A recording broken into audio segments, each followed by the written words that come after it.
The step is of crucial significance for the sheep. The shepherd is always by his sheep's side, but this job is not easy at all. Palaz is our heart and soul, Palaz is like our child. He's so much more than just a dog. The deep bonds that we share, our friendship. He's a remarkable creature that can truly sense the sadness in a person's eyes. Because the steppe is full of dangers. To guard the flock, one must remain alert and cautious at every single moment. I spent 7 years in prison. During the time I was in prison, I used to walk. As I walked, we were pacing back and forth. When we paced, I would hit the wall. Every time I hit the wall, I actually felt sad. There was always a longing inside me, like this. Man, if only I could get out one day, and when I look up, see an endless sky instead of just a square. If I could only see the vast sky, and walk until my knees have no strength left at all. Walk until my knees are completely tired and my feet can no longer carry me forward. And just keep walking on without ever turning back or hitting any walls.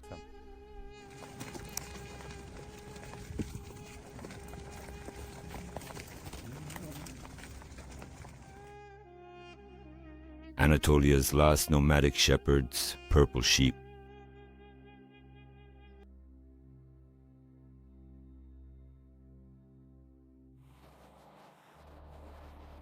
Being happy with tiny gifts is what it means to be a child.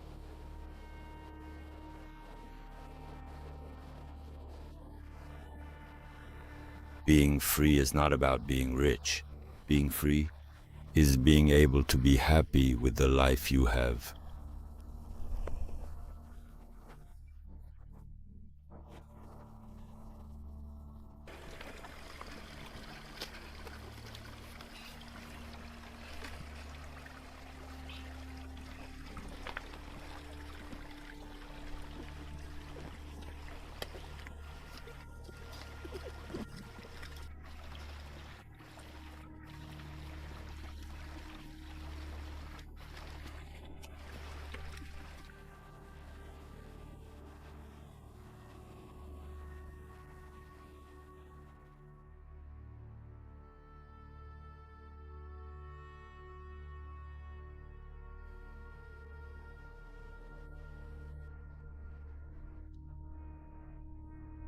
Just hold my hand.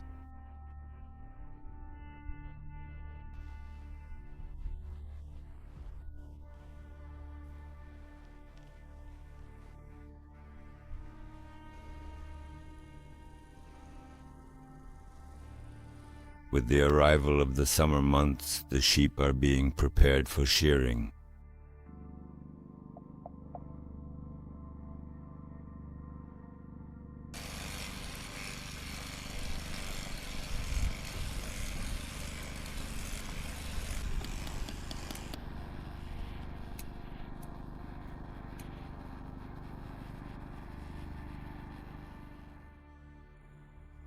Uncle Mehmet, a shepherd from Iran, is giving salt to the sheep before he takes them up to the mountain. We sprinkle this salt for the sheep to eat. The sheep graze better when they eat salt. They spread out better. If the sheep don't eat salt, they keep moving constantly. And salt is necessary for the health of the sheep. That's why we give salt to the sheep.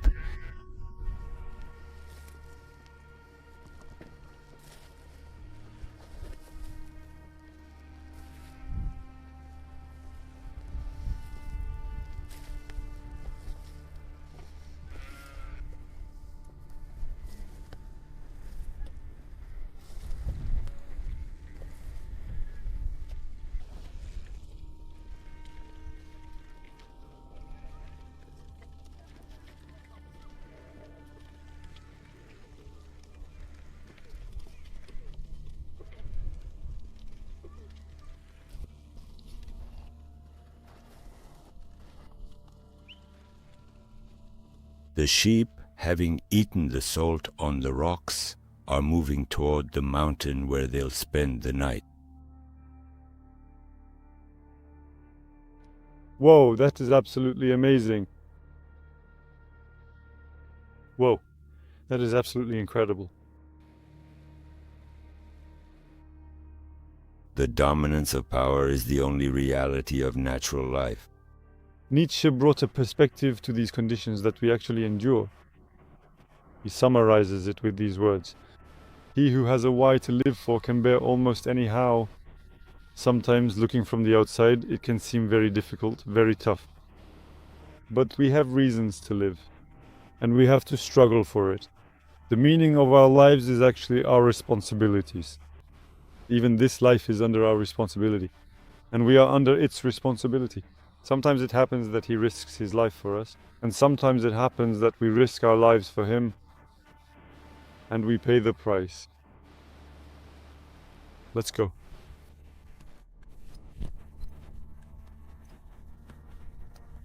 Come on, come on. Come on, come on. I am Erdal Karadağ. I am 36 years old. In fact, as of yesterday I have turned 37. Our current location is part of the Sarıkamış district of Kars. However, we are quite far from Sarıkamış.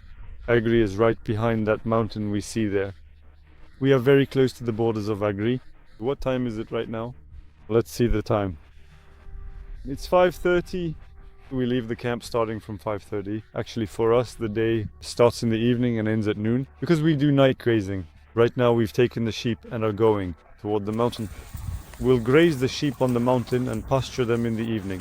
At night, we wake them for Shevin and pasture them once more. We wake the sheep again in the morning, letting them rest in the open like this before we return to camp. And here at the camp, the milking is done. Milking is done. Cheese is made. That's why all this is here. The camp is set, tents are up, the kids are here. They're also here for the cheese. The cheese comes from these rented highlands. We rent these areas all the time. For example, one area belongs to someone, another to others, or a village. We rent this entire region like that. After that, we milk the sheep. With that cheese, we try to pay off these rents. I mean, we're just trying, really. Most of the time, we can't even pay it.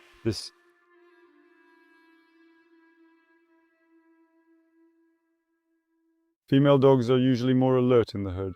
You know, they can sense things beforehand. Dangers. This is also a somewhat dangerous area. Come on, boy, come. This is our neighbor's pup. You, come on, go now, go. Go home now, go. Go on. It's like a public square, you can't tell who's coming or going. Female dogs are always more alert in the herd. For instance, our female is probably in the lead now. She spotted whatever was out there on the mountain. The males were behind. When she barks, it actually acts as a trigger for them. I mean, it sets them into motion immediately.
We had a childhood just like the kids we see in the camp, always in the camp, in the highlands.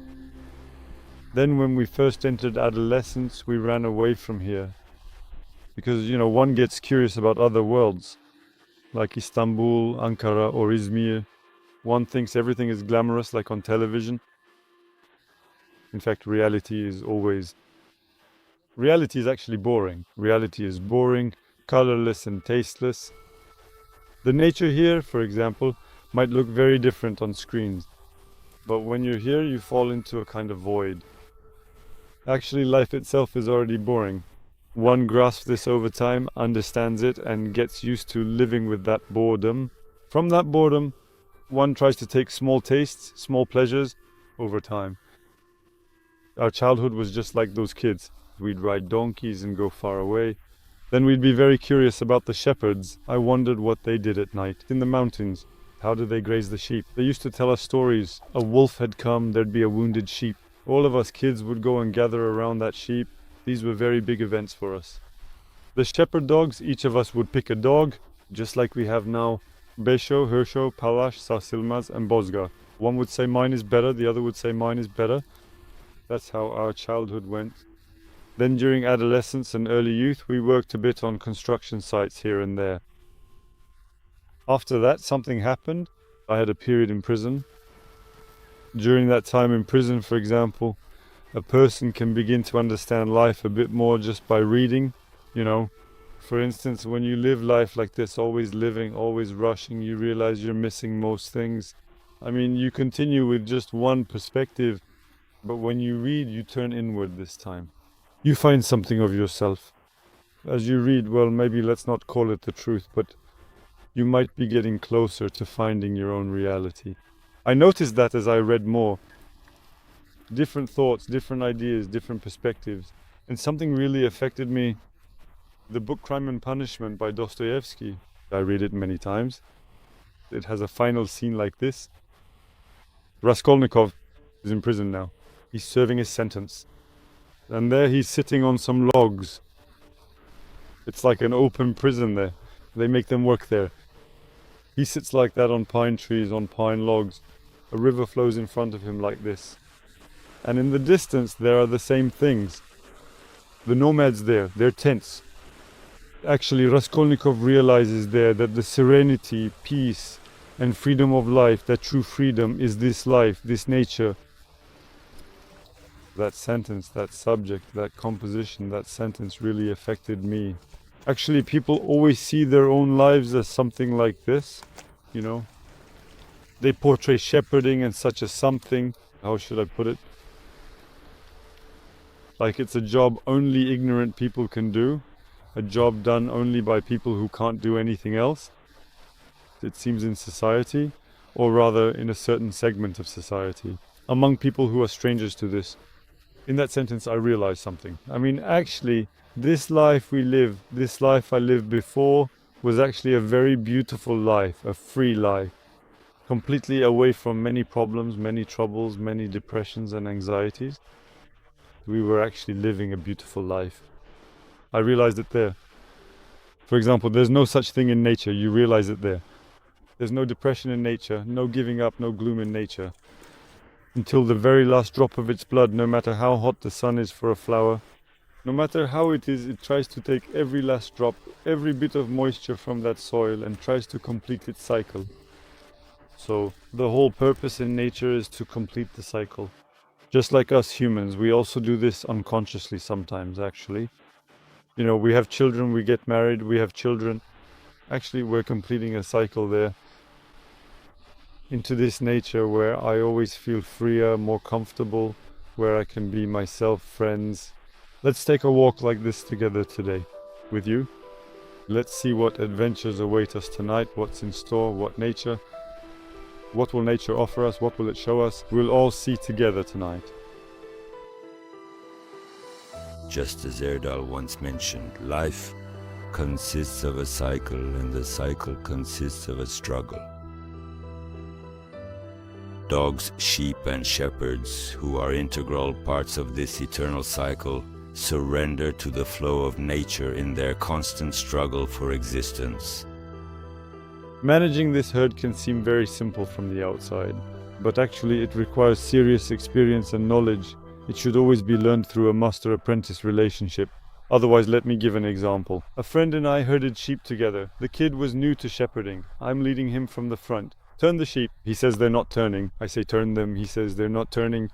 I took off my hat to the sheep and tossed it up like this. All the sheep turned back. Wow, he said. How did you turn them, brother? He said. This requires something unwritten like that, something unrecorded. But you can only learn it from a master like that. What we call a sershivan. There's a sershivan and there's a diachi, actually master and apprentice. You always learn this job from them.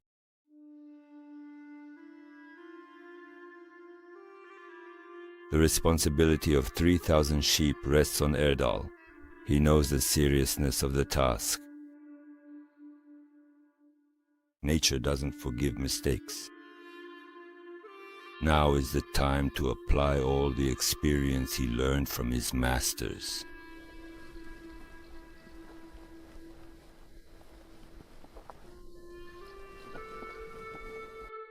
Shout to the front. Just don't let the front go. Okay, don't let them turn back here.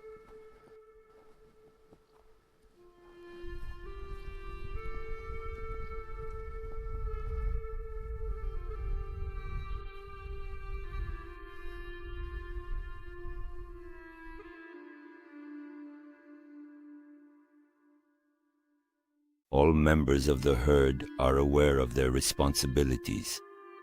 The oldest and most experienced of the dogs. Palas is on alert at all times for any dangers that may come from afar.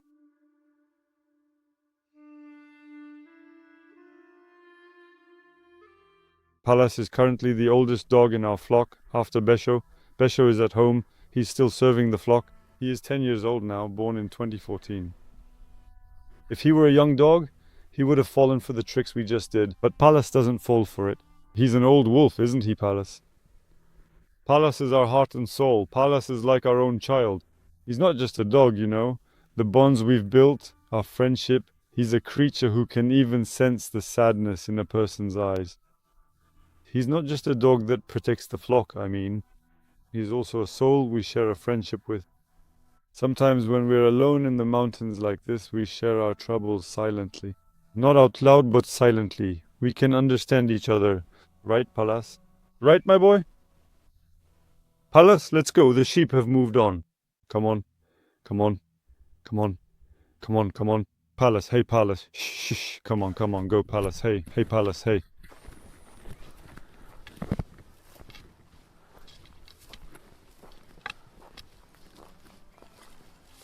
This terrain is actually not suitable for grazing sheep at all.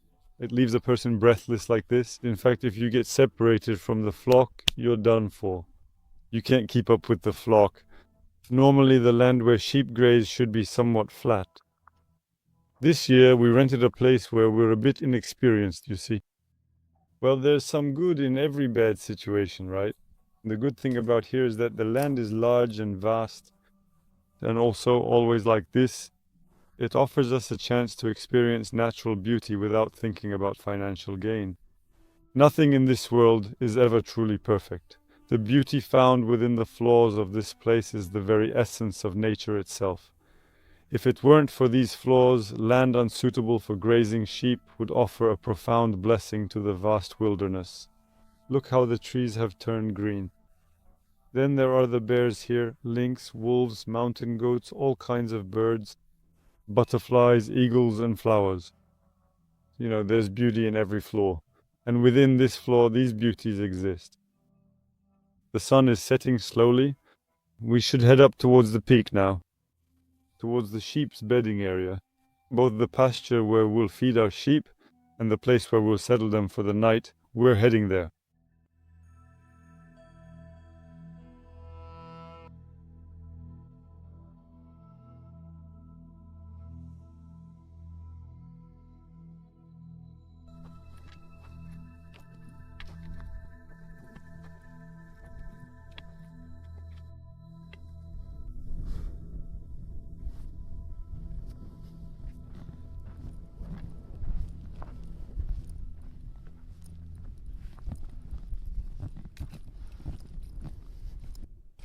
The area between these trees is also extremely dangerous. I mean, at any moment a bear could appear here. I've seen bears and boars here. A huge boar like that could jump out at any time, and that's extremely dangerous.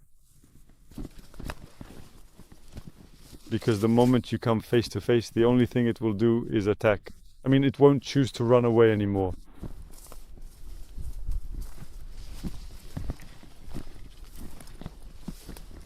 Hello there? It is great to see you, Uncle Mehmet. Yeah, exactly. Uncle, let them go slowly. Don't turn the sheep back, okay?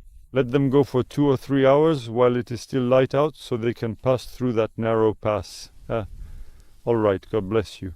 The sheep are already full anyway, Uncle Mehmet. They've pretty much had their evening meal already. Yeah.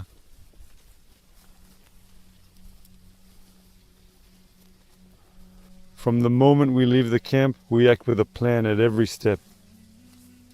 Because there are crossing points and rocky areas, the sheep need to reach a certain spot before it gets dark. If there's a delay, if you slack off or don't take it seriously, the sheep will get stuck here as darkness falls, right here until morning. You'll be miserable. The dogs, the sheep and the shepherds will all suffer, so every moment is planned. Actually, it looks like the shepherd just puts his staff on his back and walks, but he's always planning, thinking, at this hour I'll turn here, at that hour I'll graze them there, by then the sheep will be full. At this time, I'll get them settled for the night and head back to the fold. Everything is meticulously planned, for both the mornings and the evenings alike, but it's especially the evenings that require some very careful planning.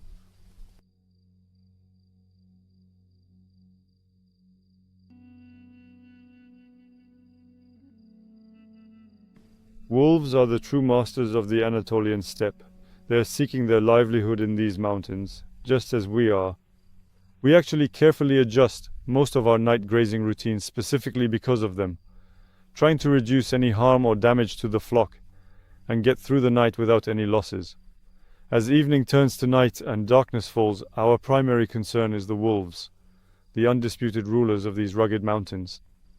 In this kind of terrain, the dogs can drive the wolf away or keep it at a distance. They can spot it early and prevent it from getting close. But in this terrain, catching a wolf and taking it down is something no dog is capable of doing, because these eyes have witnessed how these wolves can scale these rocky cliffs. By the time a dog goes around the rocks, the wolf has already covered nearly a kilometer, and its stamina is incredible. It has unbelievable lung capacity. It stands right there on that mountain. I've watched them from afar.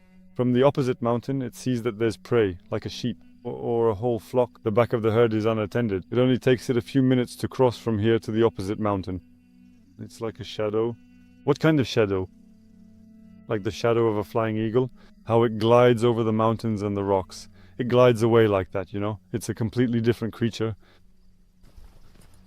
Oh ho. Oh ho. Now, usually you say ho at the front of the herd. I'm at the back because this terrain is a bit wooded and the sheep get spooked. So I'm saying oh ho. To the sheep, I'm right behind you. Don't be afraid, just graze peacefully, move slowly. That is the exact idea I am trying to give them. To the sheep. Oh ho. It's what gives life meaning, responsibility. For instance, without it, you could never endure this constant exhaustion. Right now, over 1,500 lives are entrusted to us here. Any way you look at it, there's almost 100 people's livelihood here, their source of income. They're all entrusted to us, and that places a heavy responsibility on our shoulders. Responsibility also adds a beautiful meaning to our lives. And the struggle until the very end.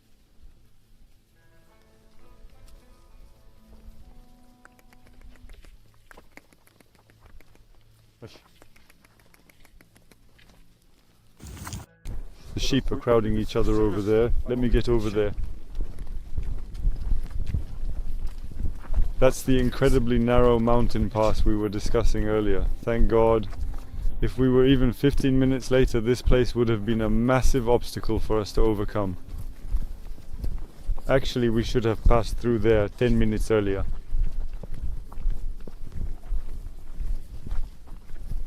Well, look at that. Oh.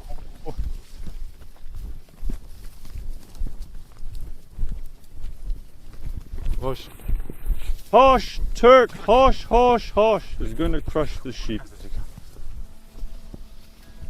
Oh gosh.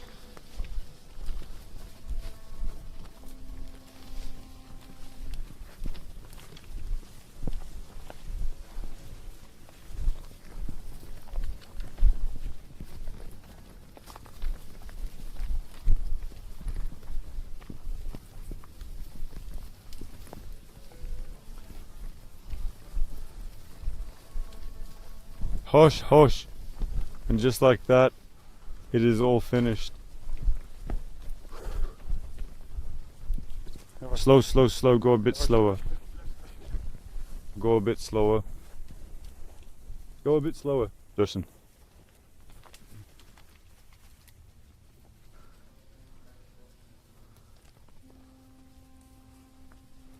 This part is actually more dangerous.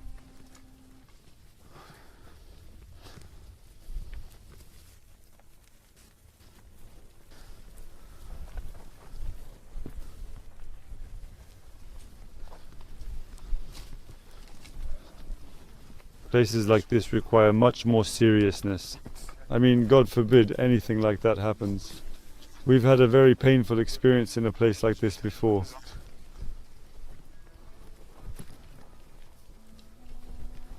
Hundreds of our sheep crushed each other to death in a place like this. Okay, from here on, thank God no trouble, no problem with the passage.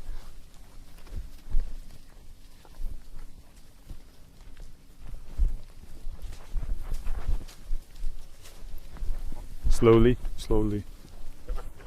Come slowly, come slowly, come slowly, come slowly. Easy, easy.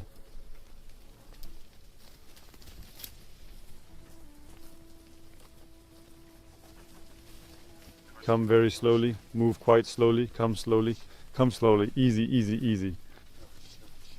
To prevent the sheep from crushing each other, the slower the back comes, the smoother the passage they'll have.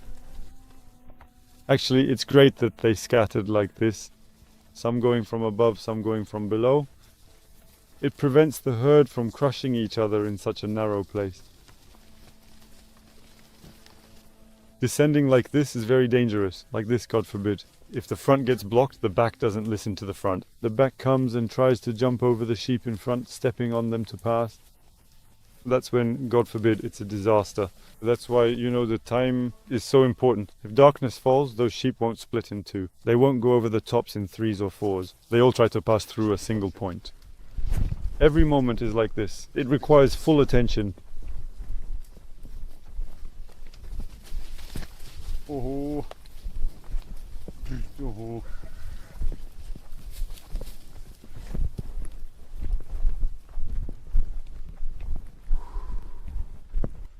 When our sheep pass like this, I breathe a sigh of relief from places like this, because I think I've been traumatized. Previously, when we passed through such a crossing point, hundreds of our sheep perished, and it became one of the most unforgettable, painful memories of my life. At that moment, Rilke's poem came to my mind. How much suffering there was to be endured in the world. Those words of that poem first came to my mind then.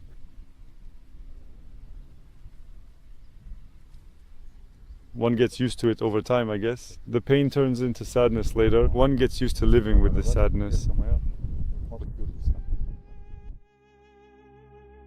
Pain, hardship, regret, helplessness, and tears can eventually be forgotten as valuable experience is gained. This unfortunate and difficult experience Erdal had has now transformed him into a much more careful and cautious shepherd. We can say this is the bravest dog in the herd. His name is Pozga. This dog, once he went after 5 wolves, and wolves even have this legendary move. They tuck their tails, arch their backs, turn around and send a threatening message. A big threatening message like that. Even though 2 wolves did that, he didn't listen and just ran right at them. He scattered them. Of course, Herchov went after him then. In the meantime, I lost sight of them, of course. Then, when they returned, there was a brief sight. 5 wolves had surrounded Herchov like this. And he's running towards Herchov, chasing after the 5 wolves. And when he came back, he had a small wound right here. Of course, these collars on their necks protected them very well. Both Herchov and he had them. And there were signs of a struggle around here. And in their second encounter with the fierce wolves, him waiting patiently for Herchov, and standing back to back with Herchov against the wolves, was a very clear and significant sign. I realized that in that first encounter they had engaged in a serious fight with the wolves. Isn't that right, boy? Did you fight hard? Was it very serious? It's already in one of my videos.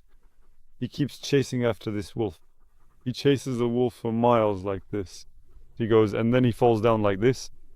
When he fell, something inside me just broke, and I said, man, I thought we lost Pozga. Then a few seconds passed. He stood up, looked around, and he just kept going. This is incredible. He was small too, just this big. He was only 8 or 9 months old. He went after a bear in terrain like this. He's snapping at the bear. The bear turns around and he jumps away like a cat. I said, what kind of courage and heart does he have? Courage is not simply a matter of training or anything like that. True courage must naturally course through his veins. That wild blood has to flow through here, instilling a sense of fierce intensity in his mind so he can attack with that kind of raw ferocity. Isn't that right, boy? His blood must run wild. Otherwise, it's not something that can be done with training. Come, Pozgar, come on, let's see if there are any wolves. Come.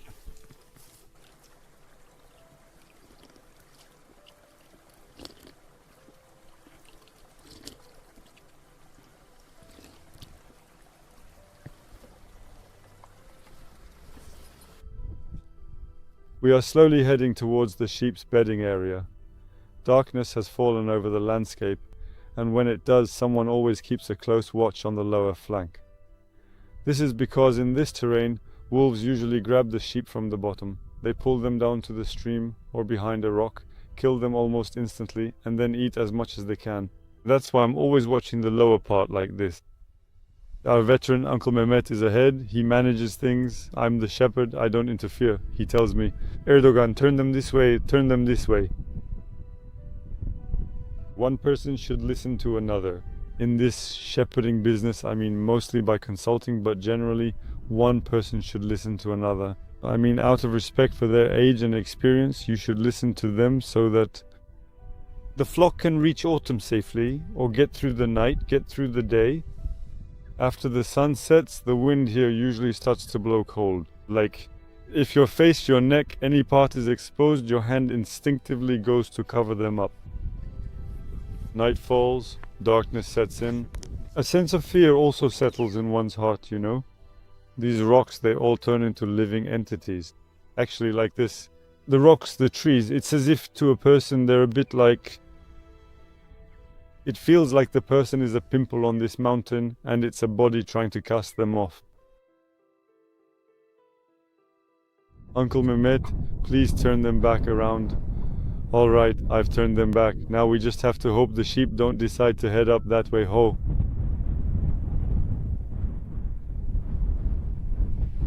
Yes, by God, look at them. They're going straight through the middle, right through the middle there. Ho! That's the high ground. I'll stay on the high ground. Ho! It is right there. All right then. Oh ho! Look at that go. Well, would you just look at that? That's quite something. Ho ho ho. Merry Christmas to you all, and a Happy New Year.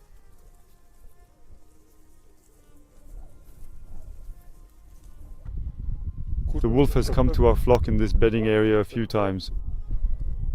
Anyway, as soon as the sheep got spooked and ran, Bozgevir headed that way immediately.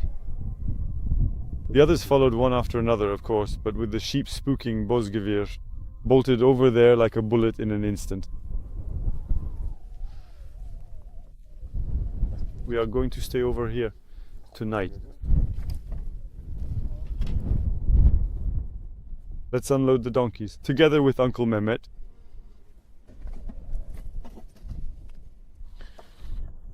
Whoa boy, stay, stay, stay. Where are you going? Stay, stay. Stay, stay.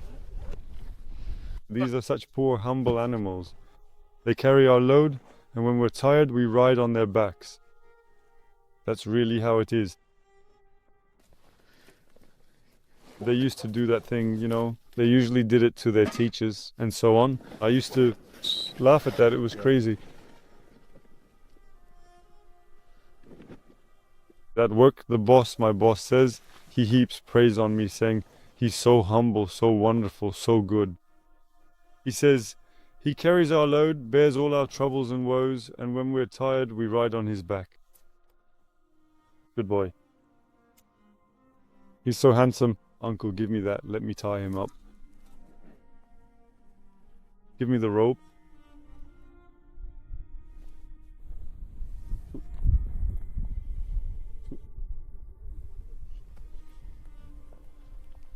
okay? Look, I'm coming.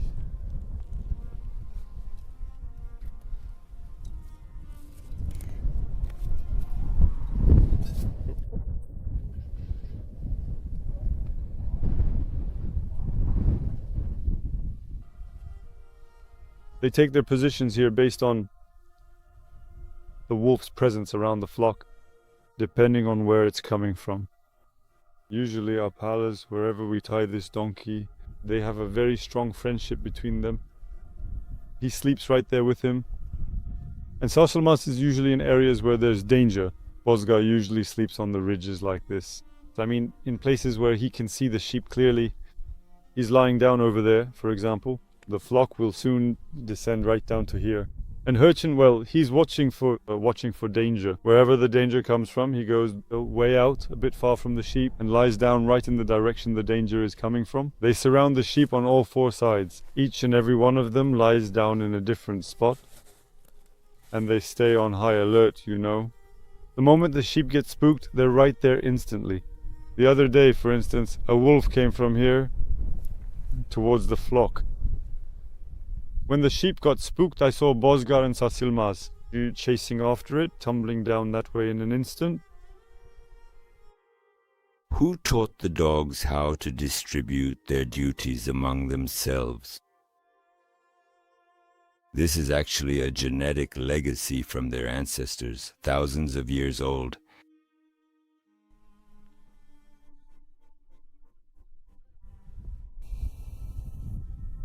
Hurchin is usually on the lookout, you know, from whichever side a bear or wolf might come. He goes and lies down in that direction, a bit away from the sheep. Actually, that trait is really great, because you see, any wild animal coming for the sheep must pass Hurchin first before it can reach them. And many times he's even managed to lure wolves into a trap like that.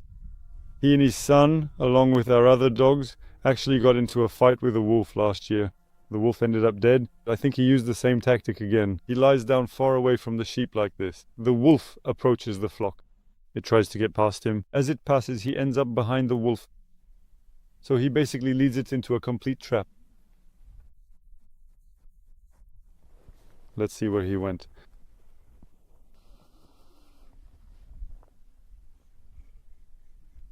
Look, do you see where he is? Remember how the sheep got spooked and ran from that side just now? Where are its eyes shining? Chov, chov, chov, chov, chov. Look, do you see it?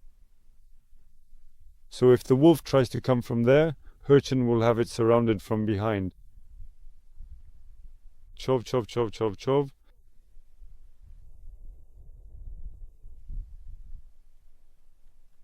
Let's go up there, a bit closer. Ah, it stood up. Do you see it, brother? Chov, chov, chov, chov, chov. If we don't call it, it'll stay there. This trait demonstrates just how brave and courageous this animal truly is, exhibiting the sheer guts required to face dangerous wild animals on its own, and it's a clear sign of its tactical boldness to flank them and lead them into a trap. Now let's not call our dogs too much and mess up their order, their stance, or their positions. Let's get started on our own tea and soup now. Right, Bozgiv?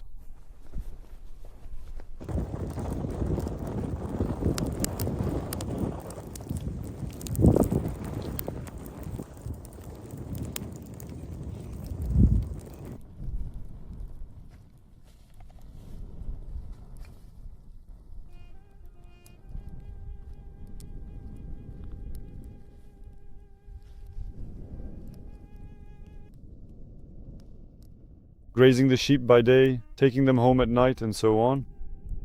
Almost anyone can do that kind of shepherding, really. That's the easy part.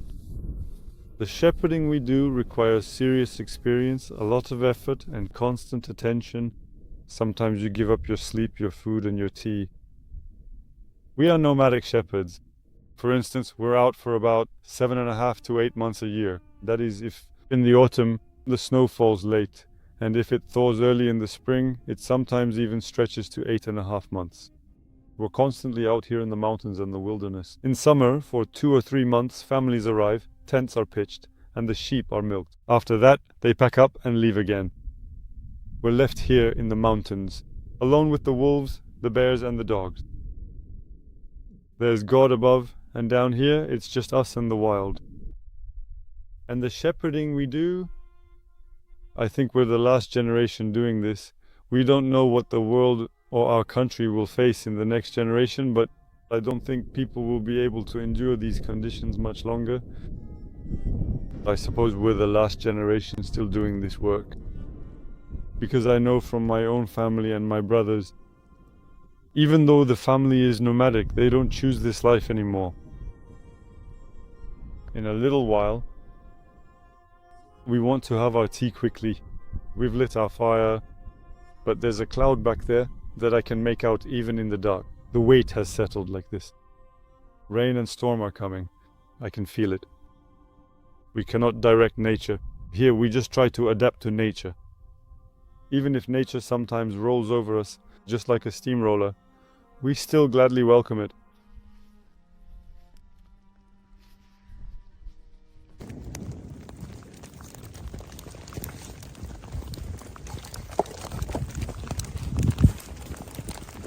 Oh my, look at these lions.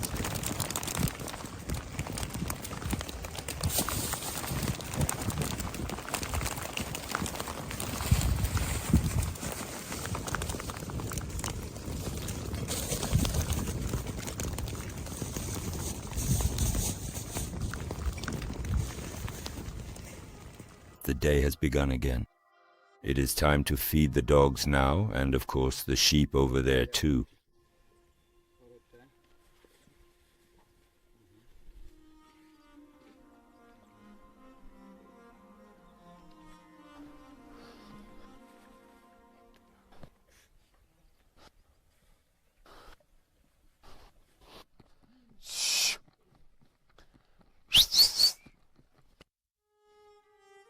Come on, it is 11 o'clock.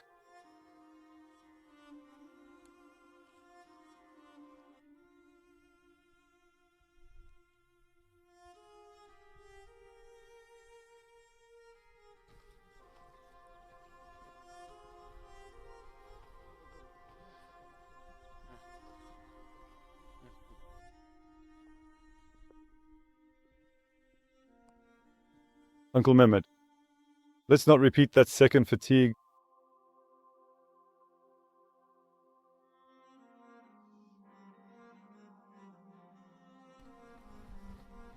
My celery?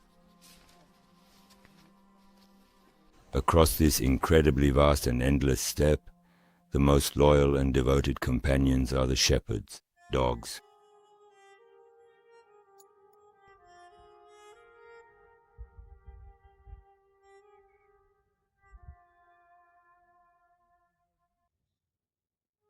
If I let go, he'll jump right on me. Okay, I give up. I give up. I give up. Okay, I give up. I give up. My needle is pricking. You're jumping on me like an animal. I give up. Okay, I give up. Dogs are a shepherd's best friends, helpers, and protectors. Thanks to them, we can roam these mountains and rocks. That's why we must maintain a good relationship with them. Besides, a dog isn't like sheep or anything. It's like this. It forms an emotional bond with humans. It does so naturally. He's playing, having fun. Just as he looks after us, we try to look after them in the same way. As the new day dawns, the dog's sharp alertness and control over the herd give Erdal renewed strength.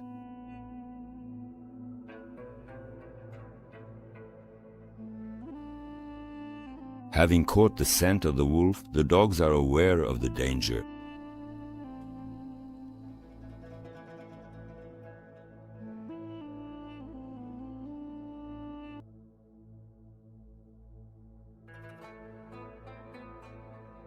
Hey there. Hey ya ya. Hey ya ya. Hey ya ya. Hey ya ya.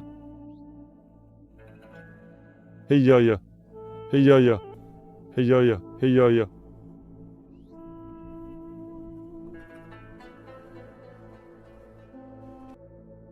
Well, hey there.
Uncle Mehmet, do you see? Where on earth is Pozja? Right there in the trees. Yeah, sure. Sarsi is looking for him too. Sarsi is following Pozger. He'll take action if anything happens. Uncle Mehmet, do you see? Where on earth is Pozger? Did you see him? Yeah, sure. He's searching for the wolves right now. He's looking for those two wolves that are around here. He's picked up the scent. He's following the scent trail. Yeah, I saw him. He's searching anyway. Pozger, Pozger, Pozger, Pozger, Pozger, Pozger. Wait, just a second. Let me call him. Pozger. Hey. Oi ho, ho ho ho, oi ho. Look at that. He suddenly started chasing right after that very fresh scent now. He's tracking the scent all around, Uncle Mehmet. That's why he's not coming back. There are two wolves here anyway, the ones that came by before. He's looking for them. We saw them here too. There were two wolves here. How many are there? One of them, oh, Bozgar, did you see? He's here. I called out and he's coming out. He's right here. He's still on the scent. For instance, he hears us, but he's following the scent. He came right out of the forest over there. Tracking the scent. Bozgar, Bozgar, Bozgar, Bozgar, Bozgar, Bozgar. Come on, boy, let's go. Come on, never mind. You can't control everything. Come. Sarsi's following him too. These are our females. He sees them as sisters, like family. He doesn't mate with them. How so? I swear we even tried to force it, but he bites us. He just won't do it. He looks for a stranger, a dog he doesn't know, to mate with. He won't give in. Bozga. Hurchin is there too. Do you see him? He's picked up the scent as well. They're around here. Right now, those wolves, Uncle Mehmet, they're following us from somewhere in those rocks or among the trees. As a matter of fact, even as we speak, they're probably planning their next attack. Because the dogs are so focused on the scent, it means it is still very fresh. Hrshin pursued the scent as well, for example. Bozga goes a bit wild, but when Hrshin gets a very close scent, he goes even further.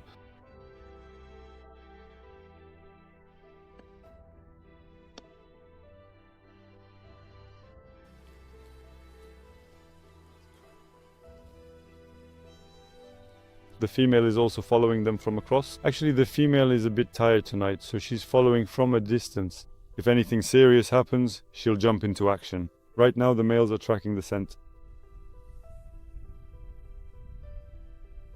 She's always got an eye on them. I see her keeping one eye on Bozga and one on Hrshin.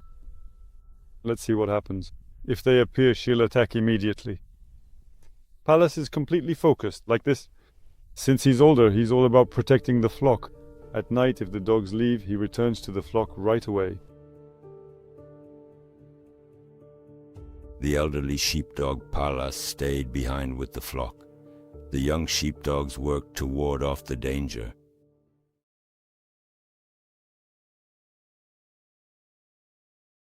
Grazing the sheep right now is like giving them breakfast. The sheep at 7 in the morning. They get up at 6:30 or 7. They graze until about 9, and we follow them, for example. We decide beforehand where we're going to graze them. It's grassy here, so we let them roam for 2 or 3 hours. Then when it's around 9:30 or 10, we head back towards the camp and go. When we reach the camp, the flock is split into 5 groups. 5 families milk them. Everyone's sheep are separated. There's a wire fence. They enter the milking areas we call berry, the sheep. The barren ones stay out, those to be milked go in to the pens. Milking is done there. The animals are milked and they also rest until 5 in the evening. At 5, we head back up the mountain. It's a cycle like this. Whoa there. Easy now, easy girl. Steady, steady now. Whoa. The sole purpose of all these hardships endured is for the sheep to be properly fed. We now realize just how much dedication goes into that single bite of cheese we eat.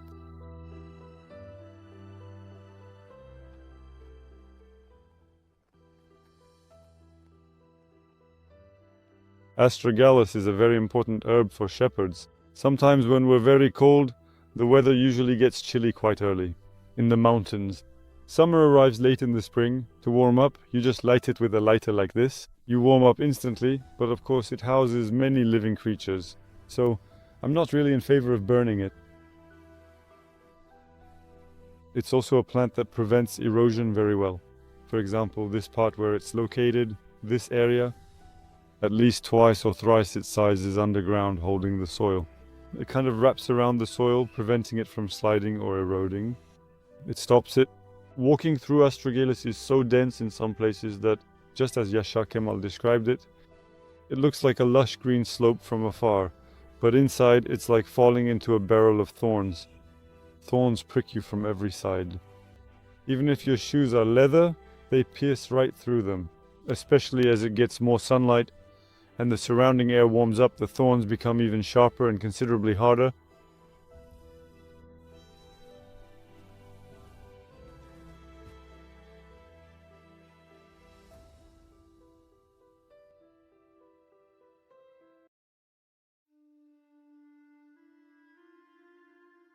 While walking constantly on these mountains, I always remember the days I was stuck in that tiny space. I spent 7 years in prison. During my time in prison, well, I was young back then too. It was about 12 years ago or so. I used to walk back then. As I walked, we were pacing. When we paced, I would hit the wall. Every time I hit the wall like that, I was actually feeling sad, you know? I always had this longing inside me, like, man, if I could just get out one day, and when I look up, not see a square of sky, but if I could see an endless sky.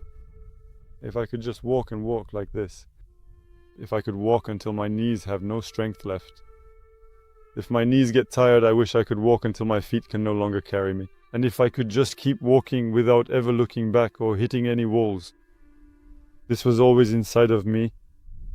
It was a feeling I was constantly focused on back then. And when I got out, adapting this, into a job, it was already the work we used to do. What we did in our childhood. Shepherding, actually, I realized this. And while there we were constantly with people.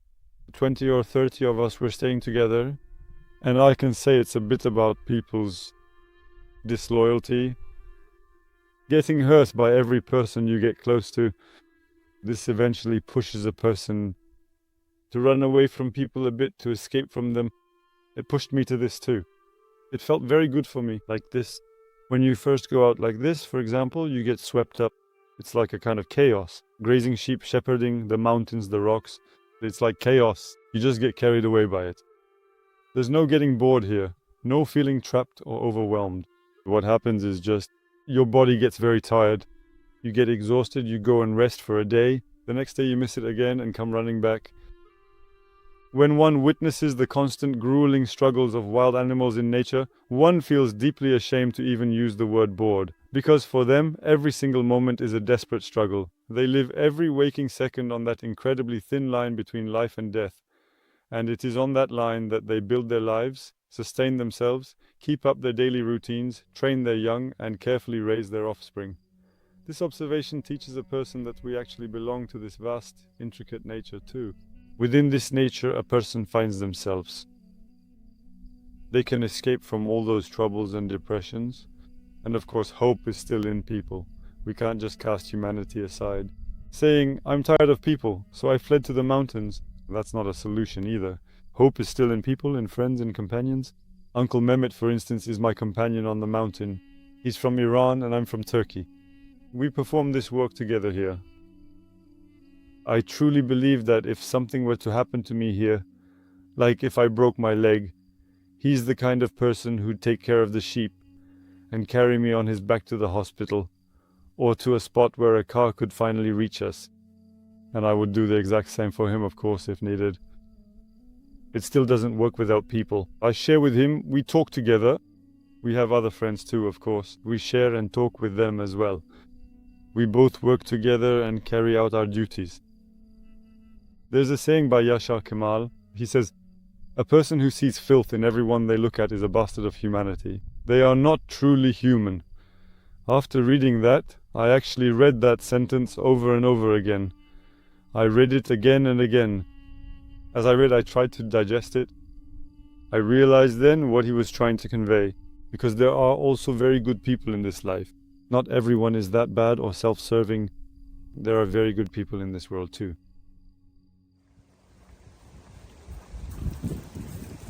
Come on. Let's go. Another day has come to an end now. It's time to head back home. We've reached the end of today's cycle. Erdal's tough struggle for life will continue on the following day.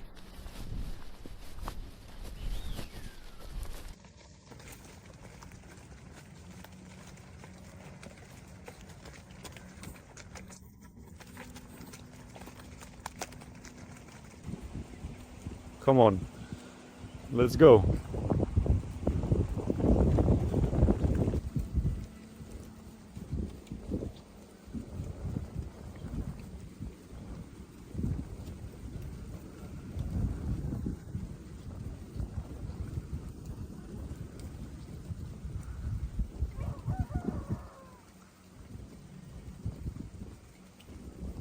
Besho is our oldest dog. He's 15 years old in the herd now.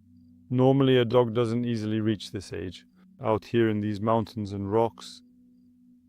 We feed Besho well, and he's also got quite an appetite.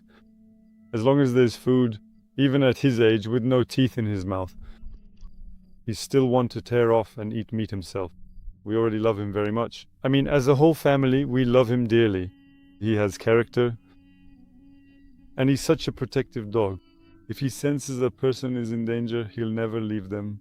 He's always by your side in the mountains and rocks. And when he catches a wolf's scent, even at his age, he barks all night, right? He's living out his retirement now. Sometimes he won't accept it and follows us to the mountain. But I see him struggling, so the next day he stays home. Working dogs, our shepherd dogs, open their eyes among the sheep. They're at work in the mountains and rocks. They live this life constantly until they take their last breath. Chaining them up, say he's old now and you think it's a pity. I'll chain him so he doesn't go. That's actually killing him before he's dead. You have to let him be free. Let him roam and live in the mountains.